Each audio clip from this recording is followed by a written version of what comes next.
most revered learned faculty members and Vice Chancellor of Southern Gujarat University and most revered senior people from Krida Bharati. I feel it as a privilege to say a few words about a very dynamic, a very intelligent, a very sober, a very kind, a very highly educated person who is going to speak to you in session 2, and he is none other than Professor Anil Karwande. Anil करवांडे जी के बारे में जितना भी मेरे द्वारा कहा जाएगा वो मात्र ऐसा होगा जैसे कि मैं दीपक से सूर्य को दिखा रहा हूँ, इस प्रकार से, क्योंकि उनके द्वारा पिछले 40 साल में जो काम किया गया पूरे भारतवर्ष में वो बहुत रचनात्मक रहा है. That has been very creative. So, not taking much time to stand between you and Karwande ji, I'll just take 2 minutes. Professor Anil Karwande was born on 24 September 1957 in Nagpur. He comes from a very humble family. He has done his BP, Bachelor of Physical Education, in 1979 from LNCP. He did his Masters in 1981 from LNCP. और सबसे distinctive बात है कि उस समय इसको, अब आप उसको LNCP बोलते हैं, that time it was only LNCP. He received, and he was a topper of that institute and received a gold medal. 1979 में गोल्ड मेडल प्राप्त कर लेना और फर्स्ट डिवीजन लाना ऑलमोस्ट इसी प्रकार से डिफिकल्ट होता था, क्योंकि मैं भी उस संस्था का छात्र रहा हूं जिस प्रकार से हिमालय की चोटी पर चढ़ना है. तो he received his master degree with distinctive marks and received a gold medal. He did his diploma in sports medicine and sports physiotherapy, and lastly but not the least, he did his PhD from Nagpur University in 2000. Dr. Anil Karwande ji Ishwar Deshmukh college of physical education Nagpur के प्राचार्य रहे, principal रहे. उन्होंने अपने जीवन में 4 किताबें लिखी हैं और वो जो 4 किताबें उन्होंने लिखी हैं उन 4 किताबों को पढ़ने के उपरांत भारतवर्ष में कम से कम 450 बच्चों ने यूजीसी नेट की परीक्षा पास की.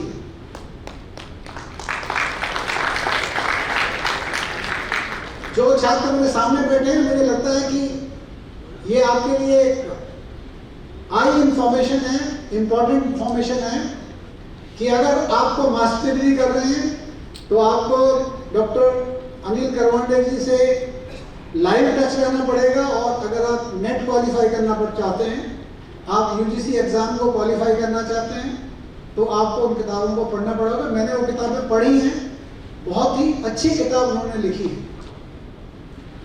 डॉक्टर अनिल करवांडे जी ब्रॉन्ज मेडलिस्ट हैं नेशनल चैंपियनशिप योगा के अंदर.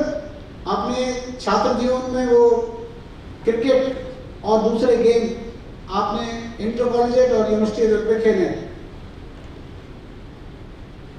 डॉक्टर अनिल करवांडे जी ने कम से कम 100 वर्कशॉप और कॉन्फ्रेंस अपने जीवन में अटेंड करी हैं. आपके द्वारा अराउंड 360 मास्टर डिग्री और एमए फिजिकल एजुकेशन के छात्रों को आपने सुपरवाइज किया है. ही हैज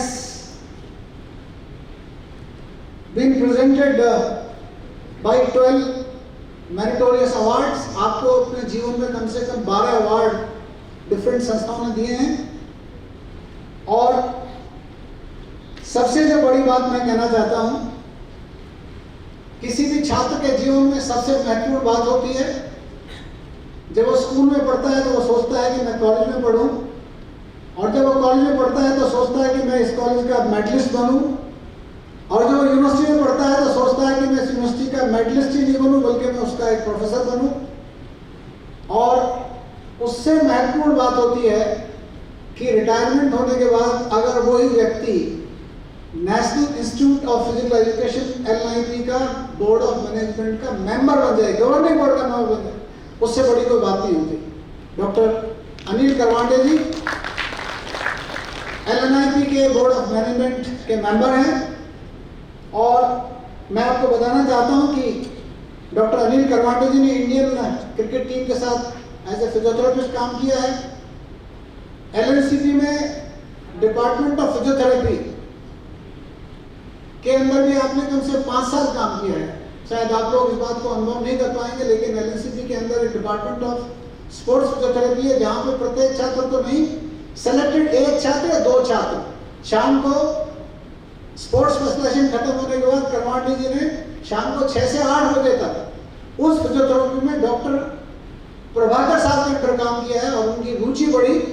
वो केवल फिजिकल एजुकेशन के टीचर नहीं है, वो स्पोर्ट्स फिजियोथेरेपी के एक्सपर्ट हैं, वो मैनेजमेंट के एक्सपर्ट हैं और बहुत सारी क्वालिटी उनके अंदर हैं। ऐसे व्यक्तित्व धनी व्यक्ति को मैं आमंत्रित करता हूं कि वो आपके सामने आए और आपके सामने similarities and differences Indian values of sports के बारे में आपको ज्ञान दें।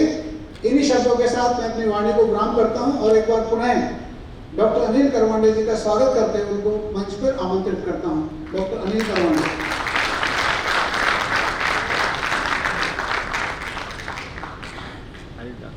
नमस्कार। सर्वप्रथम स्वर्णिम गुजरात स्पोर्ट्स यूनिवर्सिटी के वाइस चांसलर प्रोफेसर राणा को मैं धन्यवाद देना चाहूँगा कि उन्हें इस मंच पर आने का मुझे मौका दिया। साथ ही मेरे senior professor Rajendra Singh sir जिन्होंने कि मेरा यहाँ पर परिचय कराया और मेरे लिए गर्व की बात है कि फिजियोथेरेपी में जब राजेंद्र सर काम करते थे उनके बाद मेरा नंबर LNIP में लगा और उसी डिपार्टमेंट में काम किया और डॉक्टर प्रभाकर सर इनके पास हम लोगों ने फिजियोथेरेपी का जो काम है डिपार्टमेंट में सीखा। यहाँ से हम सीधे आज के विषय पर आते हैं। जैसे घरोटे सर ने बात की नैतिकता की और उन्होंने 4th कैटेगरी बताई कि ना मैं खुद करूँगा न किसी और को करने दूंगा, या ना मैं खुद पाऊंगा न दूसरे को पाने दूंगा। यहाँ पाने का मतलब यहाँ समय से है। जैसे सभी को मालूम है कि हम प्रोग्राम में करीब करीब 1 घंटा जो है वो लेट चल रहे हैं, इसलिए कहीं ऐसा ना हो जाए कि मैं ही पूरा समय ले लूँ और किसी को ना मिले। इसीलिए अपने जो विचार हैं, जो मुझे 30 मिनट का समय दिया उसको मैं 20 मिनट में कन्वर्ट करूँगा, इसलिए कि आगे आने वाला जो समय है, जो हमारा प्रोग्राम है वो भी सुचारू रूप से चले और हम लोग समय पर अपना प्रोग्राम कर पाएँ। वैसे क्रीड़ा भारती के द्वारा गुजरात में आयोजित ये जो कॉन्फ्रेंस है इसकी विचारधारा ओरिजिनल है। अब ये ओरिजिनल शब्द मैं इसलिए यहाँ इस्तेमाल कर रहा हूँ कि कई विषय ऐसे हैं जिसमें हम पहली बार विचार कर रहे हैं। हमारी सोचने की प्रक्रिया की ये शुरुआत है। तो जब हम सोचने की प्रक्रिया की शुरुआत करते हैं तो हमारे अंदर प्रश्न चिन्ह उत्पन्न होते हैं। जैसे घरोटे सर ने बताया, अगर कोई प्रश्न नहीं है मतलब सब कुछ समझ में आ गया, या इसका जो दूसरा भाग है वो है। तो यहाँ दूसरे भाग की शुरुआत है कि जब विषय हमारे सामने आए तो हमको कुछ समझ में नहीं आया। जब विषय हमारे सामने आए तो वहां से सोचने की शुरुआत हुई। अब जैसे मेरा भी टॉपिक यहाँ पर लिखा हुआ है, आप उसको जब ध्यान से देखेंगे, similarities and differences Indian values of sports. अब यहाँ पर जो ये वैल्यूज शब्द है इसको हम 2 प्रकार से इस्तेमाल कर सकते हैं। एक, हम देखें कि खेलों का मूल्य क्या है, खेलों को हम किस दृष्टिकोण से देखते हैं। जिंदगी में हम जब विचार करते हैं तो सुबह की जो भाषण है वहाँ पे महानकर जी ने भी बताया, राणा साहब ने बताया और इनके जो सेक्रेटरी साहब थे उन्होंने भी बताया कि बच्चा जब जन्म लेता है तभी तो उसका मूवमेंट शुरू हो जाता है। अब प्रश्न ये है कि खेल प्राकृतिक है या कृत्रिम। खेल जो है मूल तौर पर या मौलिक तौर पर हम नेचुरली खेलते हैं या हमको खिलाना जरूरी है। दैट मीन्स किसी ऑर्गेनाइजेशन की जरूरत है क्या कंट्रोल करने के लिए। अब वो एक अलग बात है कि कंट्रोल करने के लिए उस ऑर्गेनाइजेशन की क्यों जरूरत है। और एक हम शब्द इस्तेमाल करते हैं, एक सेंटेंस हम इस्तेमाल करते हैं कि खेल खेल में इसने मुझे हरा दिया। अब खेल खेल में हरा दिया का क्या मतलब है?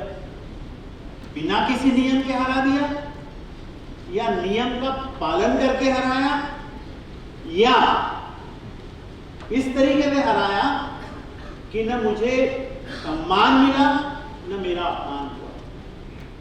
सोचने की बात है कि वो किस मूल्य के ऊपर हम ध्यान दे रहे हैं, कैसे हार रहे हैं। इस तरीके से हार गए कि मेरा अपमान हो गया, इस तरीके से हार गए कि मुझे सम्मान मिल गया, सामने वाले को सम्मान मिल गया, या मैंने उसे हरा दिया तो मैंने केवल सम्मान प्राप्त किया या मैंने अहंकार प्राप्त किया।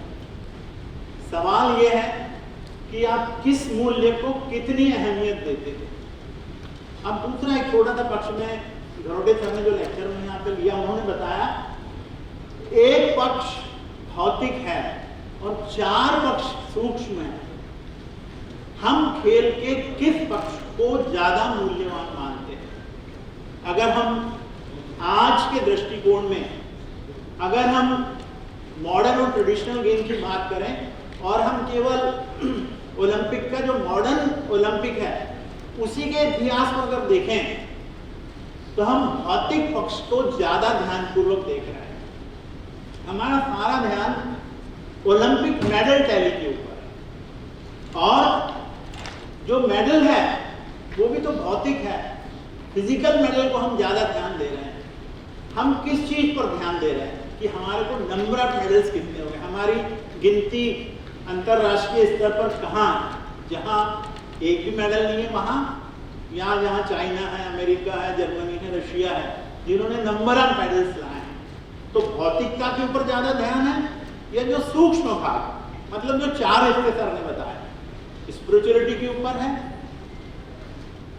नैतिकता के ऊपर है, माइंड के ऊपर है या इमोशंस के ऊपर, तो उसका कौन सा पक्ष है हम उसके ऊपर ध्यान दे रहे हैं। एक मैं छोटा सा उदाहरण यहाँ पे देना चाहूंगा।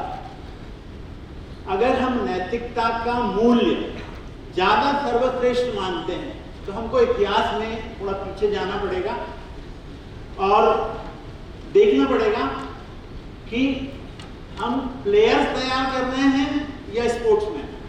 मेरी खुद की परिभाषा है, यहाँ विद्वान लोग बैठे, वैचारिक मतभेद हो सकते हैं, हमारे मित्र हैं, लेकिन वैचारिक मतभेद हो सकते हैं।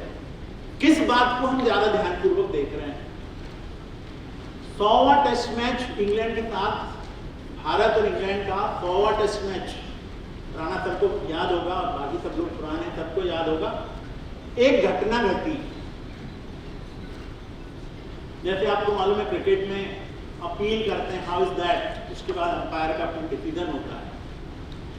तो जहां तक मुझे याद है उस समय हमारे भारत की टीम के कप्तान थे गुंडप्पा विश्वनाथ।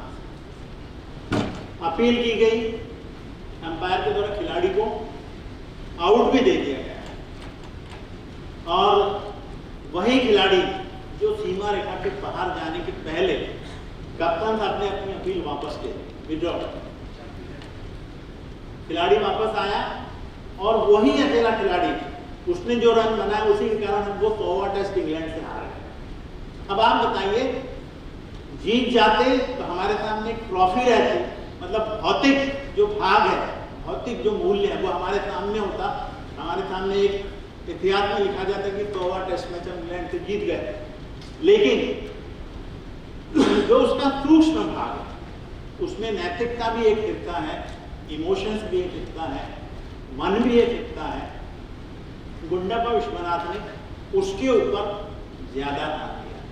तब हम कौन से मूल्य की बात कर रहे हैं? भौतिक मूल्य की बात कर रहे हैं या नैतिक मूल्य की बात कर रहे हैं? फिजिकल मूल्य की बात कर रहे हैं या सूक्ष्म मूल्यों की बात? किस पे हम ज्यादा ध्यान दे रहे हैं?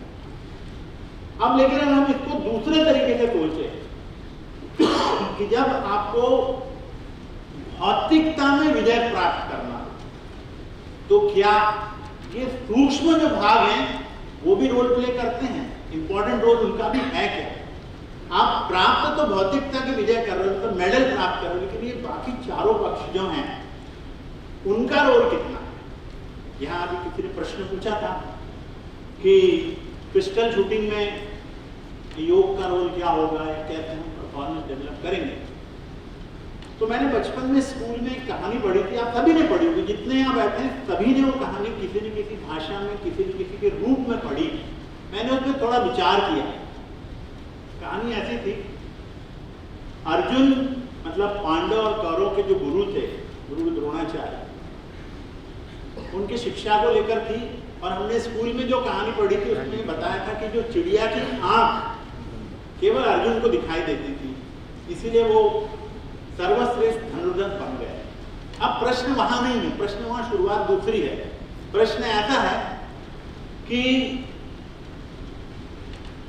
आखिर अर्जुन का अकेले का ही कंसंट्रेशन क्यों, बाकी का क्यों नहीं था? गुरु तो एक ही थे, मेथड भी एक ही थी, मतलब शायद जो फिजिकल इक्विपमेंट थे वो भी करीब करीब समान थे, और शायद वातावरण भी सभी के लिए समान था। मतलब जो उनकी पाठशाला थी या जहाँ शिक्षा दी जाती थी वो भी जगह समान ही होगी, ऐसा मैं मान के चलता हूँ। लेकिन फिर भी अर्जुन ने ऐसा क्या सीख लिया कि उसका कंसंट्रेशन बढ़ गया? और वो जो कंसंट्रेशन बढ़ने की जो प्रक्रिया है जो अर्जुन को आई, वो लिटरेचर में क्यों नहीं है? लिटरेचर में क्यों नहीं है?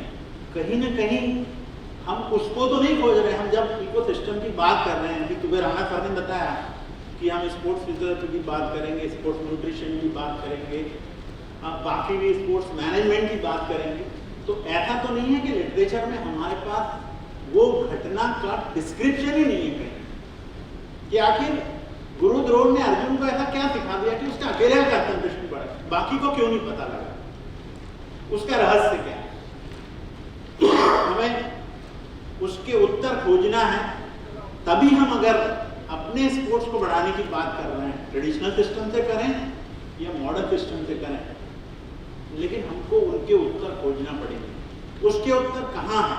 क्या स्पोर्ट्स मैनेजमेंट में है, स्पोर्ट्स फिजियोथेरेपी में है, स्पोर्ट्स इकोनॉमिक्स में है, स्पोर्ट्स न्यूट्रिशन में है, या मोरालिटी में है, या स्पिरिचुअलिटी में है, या मेंटल स्ट्रेंथ में? कहाँ है उसका?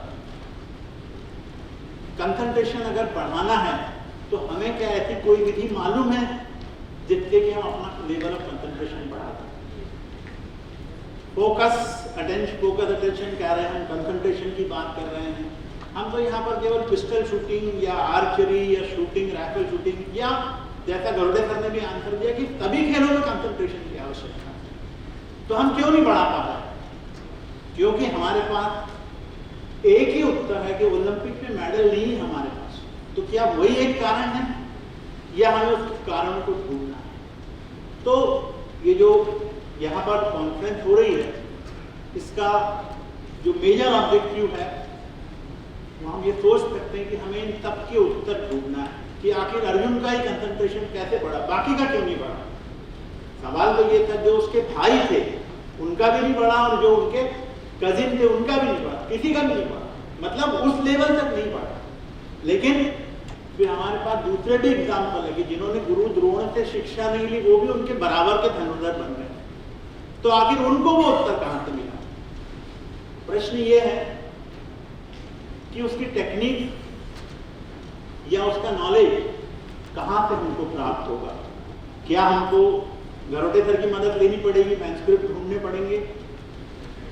भाई हमको आंसर ढूंढना है। स्पोर्ट्स साइंस की जब बात कर रहे हैं तो हम ट्रेडिशनल तरीके से जा रहे हैं वहां या मॉडर्न तरीके से जा रहे हैं? तो ये हम उत्तर ढूंढने के लिए यहाँ पर जो मैंने संदेह पैदा किए हैं उनके उत्तर हमको ढूंढना बहुत जरूरी है। ये तो मूल्य की एक बात होगी जो हम बात करते हैं ना कि जो वैल्यू ऑफ स्पोर्ट्स है हम उसको किस तरीके से ले रहे हैं।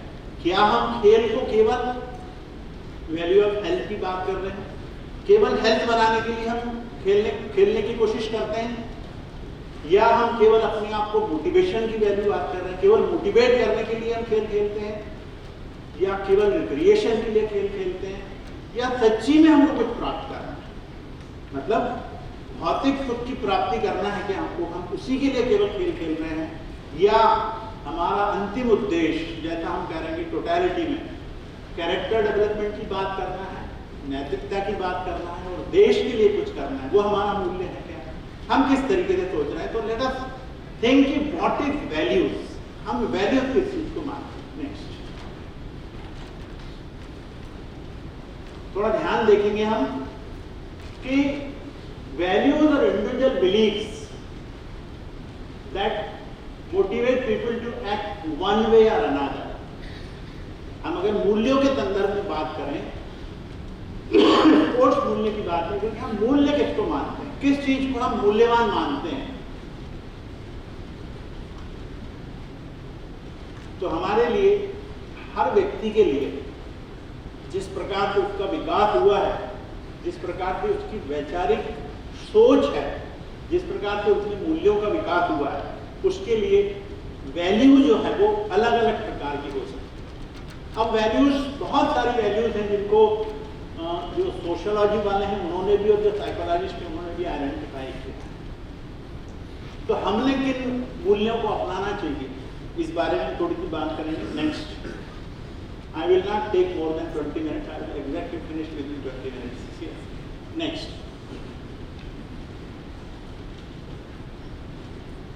पर्सनल वैल्यू की अगर हम बात करते हैं, खेलों में हम किस चीज को ज्यादा बहुमूल्य समझते हैं या ज्यादा मूल्यवान समझते हैं? अचीवमेंट, मतलब केवल मेडल पा लेना ही हमारे लिए सब कुछ है, मतलब फिर वही बात आ गई कि हम केवल जीत को ही बहुमूल्य मान रहे हैं, या हम जब खेल में हिस्सा लेते हैं, एडवेंचर उसको हम बहुमूल्य मानते हैं, करेज उसको हम बहुमूल्य मानते हैं, creativity, friendship, health, determination, number of things, इसमें ज्यादा बहुमूल्य हम किसको मानते हैं? और खेलों में हमारे लिए या समाज में या देश के लिए हम इसमें से कौन सी वैल्यूज जो हैं वो ज्यादा विकसित करना चाहेंगे, जिससे हमारा खुद का भी विकास हो, समाज का भी विकास हो और देश का भी विकास हो। तभी तो हम बोलेंगे कि जो आपकी जो वैल्यूज है वो सही में यूजफुल है, उसकी कोई वैल्यू आपके लिए भी है, समाज के लिए भी, देश के लिए भी। पर्सनली आप अलग अलग तरीके से जो है वो सोच सकते हैं। Next slide.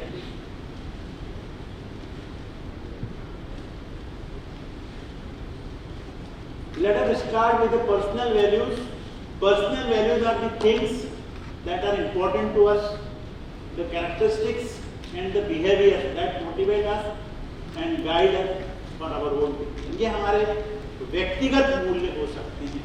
हमको यहाँ पर पूछना है कि खेलों के द्वारा हम क्या केवल व्यक्तिगत मूल्यों को प्राप्त करने की कोशिश करेंगे, या हमारे अंदर ऐसे मूल्य विकसित करेंगे जिससे हमारा व्यक्तिगत तौर पर तो फायदा हो, लेकिन समाज का भी फायदा हो, फैमिली का भी फायदा हो और साथ साथ में देश का भी फायदा हो। तो ये हमारे लिए सोचने का विषय है कि कौन से मूल्य हम ज्यादा मूल्यवान माने। अगर हम केवल सोचते हैं कि किसी भी प्रकार से हमको जीतना है, मतलब winning is our ultimate aim, और फिर एक वही वैल्यू हम जो है डेवलप करने की कोशिश करते हैं, और फिर शायद ऐसा होता है कि मुझे केवल जीतना है, बाकी मूल्यों का क्या हो रहा है इसका हम ध्यान नहीं देते। पुराने जमाने में मैं क्रिकेट का उदाहरण यहाँ पर देना चाहूंगा, लॉन टेनिस का भी देना चाहूंगा। दो प्लेयर ऐसे थे जिन्होंने हमेशा जो ऑफिशियल्स हैं उनके साथ एकदम कंट्रास्ट बिहेवियर जो है वो अपनाया, क्योंकि उनकी खुद की वैल्यूज खेलों की अलग थी। एक नाम लेना मैं चाहूंगा, ब्रायन बॉल, जिन्होंने हमेशा ऑफिशियल का सम्मान किया। उन्होंने कभी नहीं देखा कि ऑफिशियल का सिग्नल क्या है, सम्मान किया। और दूसरा जॉन मैकेनरो, जिन्होंने हमेशा ऑफिशियल का अपमान किया। कौन से मूल्य डेवलप किए? दोनों ही चैंपियन, बहुत चैंपियन, मैकेनरो बहुत चैंपियन, अचीवमेंट दोनों का, लेकिन कौन से मूल्यों को उन्होंने ज्यादा ध्यान दिया। तो वही से हम सीख लेते हैं कि हमारे अंदर किस प्रकार के मूल्यों को और क्यों हमने विकसित करना चाहिए। क्योंकि अल्टीमेटली मैं किसी ऑर्गेनाइजेशन को क्रिटिसाइज नहीं करता, लेकिन जैसे ही हम किसी भी ऑर्गेनाइजेशन में जाते हैं तो पहले लिस्ट ऑफ मेडलिस्ट वहाँ पर जो लगी हुई रहती है, और इवन जो मैनेजमेंट जो होता है वो भी टीचर से ये पूछता है कि आपका कंट्रीब्यूशन क्या है, व्हाट इज योर अचीवमेंट, मतलब आपने कितने नेशनल प्लेयर प्रोड्यूस किए। एक तरफ एक फिजिकल एजुकेशन टीचर है जो 1000 में से 990 खिलाड़ियों को, 990 विद्यार्थियों को, खिलाड़ी में ग्राउंड पर लेकर आता है, उनको मौका देता है खेलने का, उनकी जो हेल्थ है वो इम्प्रूव करने का मौका देता है, उनको नैतिकता या बाकी मॉरलिटी उनमें इम्प्रूव करने की कोशिश करता है। लेकिन किसी कारणवश एक भी मेडल उस इंस्टीट्यूट को नहीं है। एक दूसरा इंस्टीट्यूट है जिसके पास मेडल की लाइन है, लेकिन बाकी मॉरलिटी है, नैतिकता है, बाकी चीज़ों में उसका क्या स्थान है, उस पर कमेंट्स नहीं करूँगा, लेकिन फिर भी समाज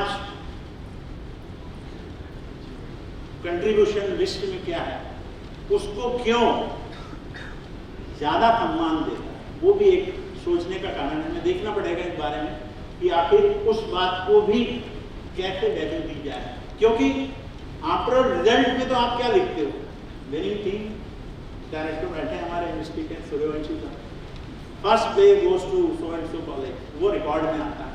लेकिन कहीं पर भी न्यूज में परसेंटेज वाइज अगर देखा जाए तो नैतिकता के हिसाब से, स्पोर्ट्समैनशिप के हिसाब से खिलाड़ी को कोई मेडल मिला हो शायद 1% केवल, वहाँ पर जो है वैल्यू उस खिलाड़ी को मिलती। तो उन चीज़ों को हम वैल्यू क्यों नहीं देते, वो एक सोचने की बात है। जब तक हम उन मूल्यों को मूल्य नहीं देंगे, माने अगर हम क्रीडा भारती की बात कर रहे हैं या बाकी सोशल ऑर्गेनाइजेशन की बात कर रहे हैं, उन मूल्यों को मूल्यवान नहीं बनाएंगे तब तक शायद उन मूल्यों को विकसित करना मुश्किल काम होगा, क्योंकि after all result matters.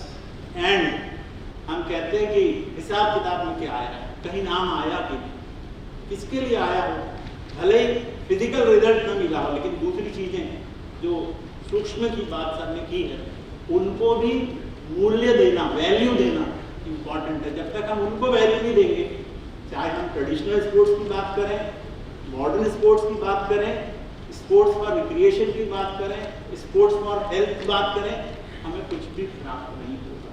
I will not take much time, लेकिन केवल एक एग्जाम्पल यहाँ पे दूंगा, आगे चलेंगे।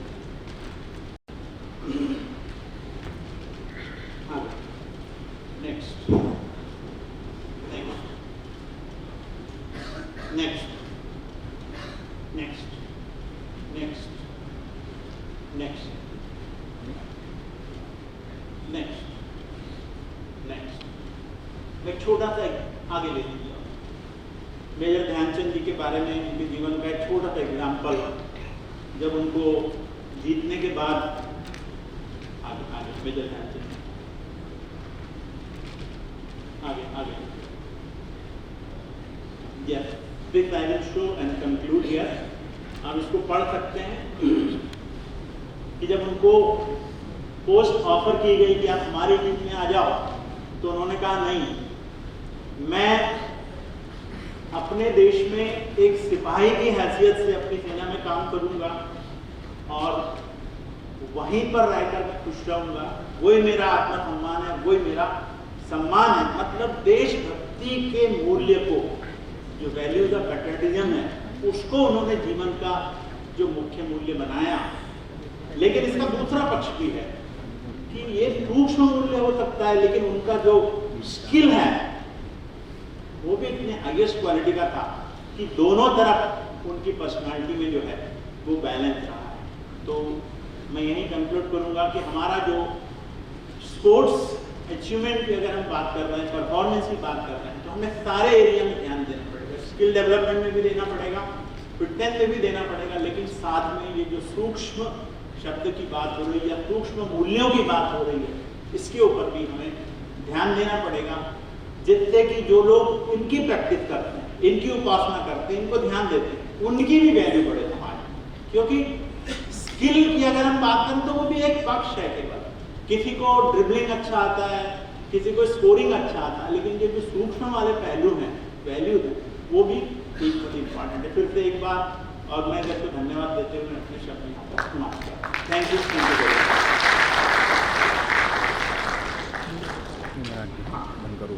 अगर 1 जनवरी को होता तो वो अंडर 12 में खेल सकता था और उस बच्चे की हाइट भी बहुत छोटी थी। खानजोड़े उसका नाम है, सरनेम। मैंने उससे कहा कि नहीं, तुम अंडर 14 में खेलोगे, तुम अंडर 12 नहीं खेल सकते। बोले सर 12 घंटे हैं, मैं रात को पैदा हुआ, सुबह होता तो शायद मैं खेल लेता। मैंने कहा वो अलग बात है, लेकिन मैं आपको नहीं खिलाऊंगा, आप अंडर 14 खेलो, कोई दिक्कत नहीं। अब इस बात को करीब करीब 35 साल हो गए। वो उस लड़के की एज अभी करीब करीब 45 प्लस वगैरह होगी, लेकिन अभी भी जब मिलता है तो ये बात याद रखता है वो कि सर आपने हमको ये चीज़ सिखाई और हम इसी को फॉलो करते हैं। तो जीतना हारना जो है वो एक अपने अलग महत्व रखता है। समाज में भी उसका एक अलग महत्व होगा, आपकी फैमिली में, आपके इंस्टीट्यूट में भी उसका एक अलग महत्व होगा, लेकिन मूल्यों का अपने आप में एक अलग महत्व। अब आप जो भी प्रश्न पूछना चाहें, शायद मैं आपको सेटिस्फाई कर सकूँ। यस, हेलो, नमस्कार सर। नमस्कार। बहुत जानकारी मिली आपके ये सेशन से।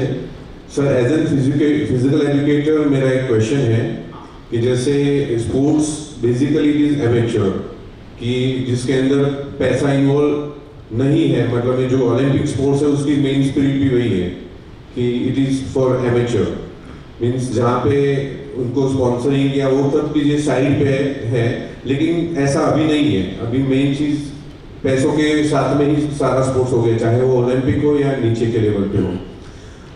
लेकिन मेरा क्वेश्चन ये कंटेक्स्ट में है कि आपने जैसे बोला कि वैल्यू सिस्टम, तो मैं समझता हूँ कि वैल्यू सिस्टम इनसाइड आउट है। अगर अच्छा वैल्यू आपका है, जो सूक्ष्म वैल्यू की आपने बात की है, then you can become a really good player. आप जो जितने भी सारे अच्छे प्लेयर्स हैं, तो वैल्यू इनसाइड आउट है, अच्छे वैल्यू से आप अच्छे प्लेयर बन सकते हो, ऐसा मैं भी मानता हूँ। लेकिन सर उसका जो कॉमर्शियलाइजेशन है, वहाँ पे वैल्यू ना हो तो भी पैसा मिलता है, आपका खाली स्किल होना चाहिए। ये अभी की कॉन्टेक्स्ट में ऐसा दिख रहा है। तो आप सर कहाँ पे रख रहे हैं? पैसे भी इम्पोर्टेंट है और यहाँ वैल्यू भी इम्पोर्टेंट है, तो इस पे आपकी क्या राय है कि क्या पॉइंट ऑफ व्यू होना चाहिए? एज एन फिजिकल एजुकेटर मुझे मेरे स्टूडेंट्स को क्या समझाना है?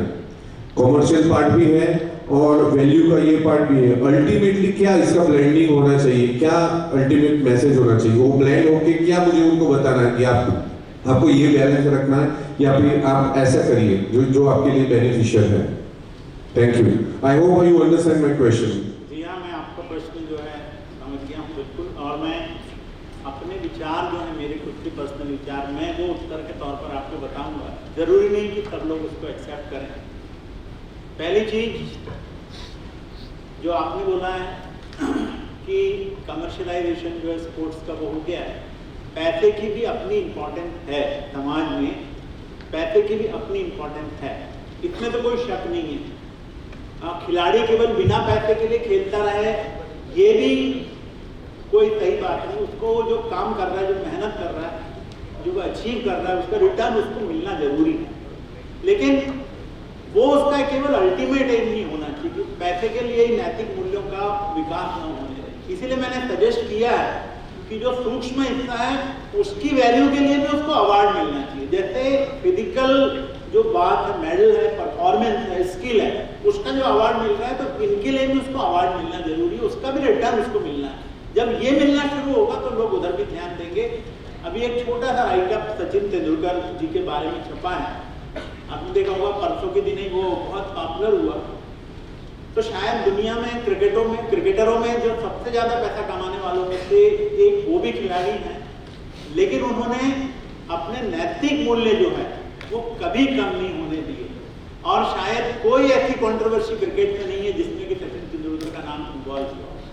एक ऑस्ट्रेलियन जो इंटरनेशनल क्रिकेटर है, उनसे पूछा गया स्लेजिंग के बारे में कि आपने सचिन तेंदुलकर के साथ स्लेजिंग की है, तो उन्होंने कहा मैंने कोशिश की, लेकिन वो ऐसा खिलाड़ी है उसके ऊपर कोई असर नहीं हुआ।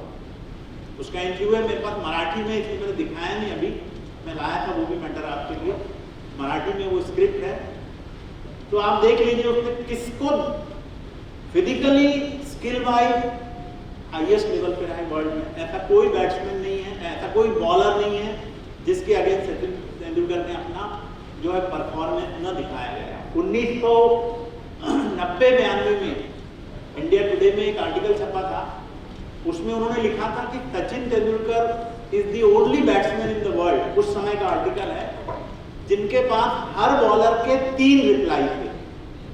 हर बॉलर को खेलने के 3 रिप्लाई थे, वो 3 तरीके से उनको खेल सकता है। तो आप सोचो परफॉर्मेंस लेवल पे भी वो कितने हाईएस्ट लेवल पे रहे, लेकिन फिर भी बाकी मूल्यों को भी, खासकर सूक्ष्म मूल्यों को भी, हम जिनकी हम बात कर रहे हैं, उनको भी उन्होंने उतना ही इम्पोर्टेंस दिया। इसीलिए he is not only great player, he is a great sportsman too. वही मैंने शुरुआत में बताया कि प्लेयर और स्पोर्ट्समैन में मैं यही अंतर मानता हूँ कि highly skilled he can be a great player. मैं किसी देश के खिलाड़ी का नाम ही लूँगा, आप सभी जानते हैं कि पाकिस्तान से Javed Miandad was one of the batsman who could face any bowler in the world any time for how many days, 2 दिन खेलना, 3 दिन खेलना, ही कुड प्ले। बट उसमें और एक ग्रेट स्पोर्ट्समैन में केवल यही अंतर था कि उन्होंने जो है, जो स्पोर्ट्समैन हुए, उन्होंने मूल्यों को भी ज़्यादा ध्यान दिया। मैंने खुद उनके साथ काम किया। इवन जावेद मियांदाद जब 84 के टूर में भारत आए थे, नागपुर टेस्ट मैच में, I was with the team, मैंने उनकी भाषा भी सुनी। तो उसके पहले हम लोगों ने चार्ल्स बूचर की बुक पढ़ी थी। तो हमारे मन में ऐसा था कि खिलाड़ी लोगों की पर्सनालिटी बहुत अलग होती होगी, लेकिन जब मैंने उनकी भाषा सुनी तो मुझे पता लगा, सही में डाउट हो गया कि सही में जावेद मियांदाद हैं। मैं उनकी भाषा सुन रहा हूँ और दूसरी तरफ सुनील गावस्कर बैठे थे, तो दोनों में कितना अंतर जो है। तो बहुत सारे पक्ष हैं जिनके ऊपर हमको इम्प्रूवमेंट की आवश्यकता है, और ये सोच है, समाज अगर इन मूल्यों को बढ़ावा देगा तो समाज में वैसा ही परिवर्तन आएगा, खिलाड़ियों की भी सोच वैसी बदलेगी। I hope I have given the reply of your question. Thank you. If there is no question, thank you everyone. Any question from any side? So I thank Ravande sir from my heart. Sir, I request Ravande sir, I request Rajendra Singh sir to felicitate Professor Dr. Ravande sir.